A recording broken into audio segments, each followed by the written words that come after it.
Welcome to today's Explainer. We're diving into a really profound source text today, one that looks directly at the deepest, most absolutely unanswerable questions of human existence. You know that feeling when you encounter a question so massive that all the knowledge in the world just kind of falls short? Well, today, we're mapping out those monumental unknowns. We're going to explore exactly why the greatest mysteries aren't actually locked away in some secret vault, but are things we literally live with every single day. Let's kick things off as big as humanly possible. The source text immediately shatters our mundane day-to-day reality by asking a question that genuinely stops you in your tracks. Why is there something instead of absolutely nothing? I mean, why does the universe even exist at all? It's a question that has completely baffled philosophers and scientists for thousands of years, and we're still no closer to a simple answer. But then, the source zooms us all the way in from the vastness of the cosmos to the intensely intimate. Who are you really? Why are you here? What lies beyond the boundaries of your biological life? We spend so much of our time just managing the logistics of our lives that we rarely hit pause and ask what the actual essence of that life is. So, what if the greatest mystery isn't buried beneath ancient ruins or hidden way out in a distant galaxy? What if it's something that surrounds us every single day, yet remains totally beyond our human understanding? That brings us to Section 1, the outer circle, reality and existence. Think about human history for a second. There is a wild contrast here. Over millennia, we've built these massive, intricate civilizations. Over centuries, we've explored the pitch-black depths of the oceans. And over recent decades, we've studied the stars and unlocked these incredibly complex laws of nature. We are highly capable.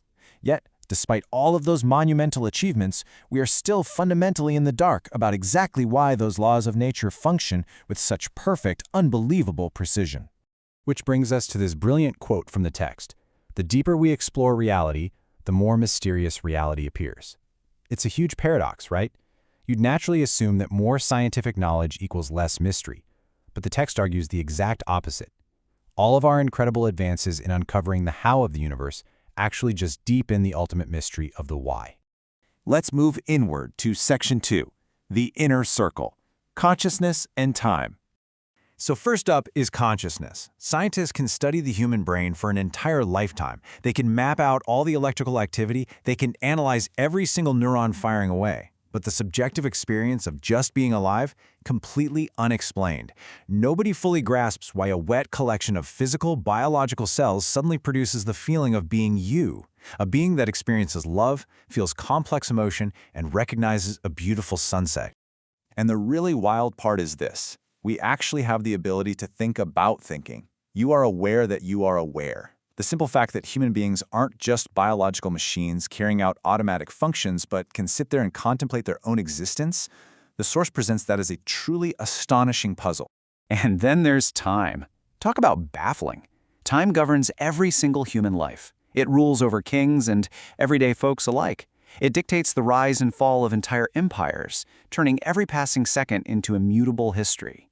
Yet you can't touch it, you absolutely cannot stop it, and science still can't fully explain why it insists on only moving in one direction. Now we reach Section 3, the core, meaning, soul, and morality. Consider our universal human desires for a moment. If we're just biological beings meant to propagate our species, why don't we just focus on survival? Why do humans across literally every culture and era possess these profound, unshakable longings? We search for meaning, we seek out truth, we pursue beauty, and we constantly wonder about eternity. The text suggests that these collective desires point towards something much deeper than just the measurable, physical world around us. And this ties right into another massive mystery, the human moral compass. Why do we all have this inherent awareness of good and evil? Across entirely different cultures and generations, humans just share this collective moral baseline. We inherently recognize and admire courage and sacrifice.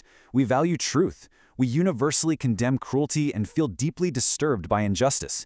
Where does that universal standard actually come from? And here's a truth we see play out constantly in the modern world. Wealth, fame, and success simply cannot replace purpose. The text makes a really strong point here. Whether you're young or old, whether you're going through terrible suffering or achieving wild success, that deep human desire for purpose stays with you. It is a driving, inescapable mystery that touches absolutely every single one of us. Zooming out, we get to Section 4, the meta, the invisible world and God. Looking back through human history, reality has almost always been described as being far larger than what our eyes can actually see. Ancient prophets, mystics, and everyday believers across generations have reported dreams, visions, and moments of profound spiritual clarity. Now, whether one accepts those specific accounts or remains highly skeptical of them, they reveal a fascinating historical reality. Humanity has always sensed that there is an invisible world. Which naturally brings us to humanity's biggest, most enduring wrestling match, the question of a creator. Is there an actual intelligence behind this universe? The text impartially explores this tension, noting that while some look out and see undeniable evidence of intelligent design, others just see unanswered questions and remain totally skeptical. But regardless of where you personally stand, the search for a creator remains one of our most persistent mysteries. So why does this one specific question just stubbornly refuse to go away across all cultures? Well, the source suggests it's because the concept of God fundamentally touches upon and connects all the other mysteries we've just been talking about. Existence, purpose, morality, consciousness, hope, destiny. They all seem perfectly interconnected by this one massive meta-question of a creator. Which leads us to Section 5, the twist, experiencing the unknown. We are totally conditioned to think a mystery is basically just a puzzle you solve with enough data, but the text brilliantly contrasts two completely distinct approaches. On one hand, you can spend a lifetime trying to solve the mystery purely by searching for hard information. On the other, you can understand truth through encounter and relationship. What if the greatest mystery isn't something that needs to be solved like an equation, but something that needs to be experienced? The text actually notes that historically and scripturally, people who claimed to encounter the divine didn't suddenly get a cosmic encyclopedia answering all their questions. The mystery of the universe was still there, but instead of raw data, they gained a profound transformation. They gained perspective. They found peace, purpose, and faith. Which brings us to the ultimate, culminating thought of this whole source text. Maybe the greatest mystery nobody can explain isn't the vastness of the universe or how time works or where consciousness comes from. Maybe the greatest mystery is why a God capable of creating literally everything would actually pursue a relationship with an individual human life.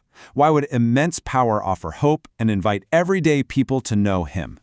And that leads perfectly into this realization from the text. The truth is that some mysteries may never be fully explained because they are deeper than human understanding. This inability to perfectly map out reality isn't a failure on our part. Actually, it serves a vital purpose. It reminds us that reality is way larger than we are. It makes sure that wonder still exists. And it teaches us that humility is absolutely necessary when you're staring down the barrel of the universe. So I'm going to leave you with this final, provocative thought derived straight from the source text. When you look up at the night sky, or when you're just sitting quietly with your own thoughts, are you going to treat life's great mysteries as something to fear, or just ignore? Or will you see them as an invitation to look way beyond the ordinary, to step boldly into the unknown, and to continue the great human adventure of seeking out truth? It's definitely something to chew on as you navigate the beautiful mystery of your own day.